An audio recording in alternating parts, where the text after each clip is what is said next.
Nasib naas lagi-lagi menimpa anggota militer Volodymyr Zelensky di tengah kemunduran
Rusia melaporkan secara total 416 pesawat Ukraina, 230 helikopter, 3.963 UAV, 421 sistem rudal anti pesawat dieliminir sejak awal operasi khusus.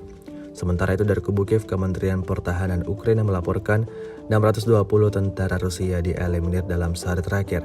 Total 193.210 prajurit Federasi Rusia meninggal sejak awal konflik hingga hari ke-436.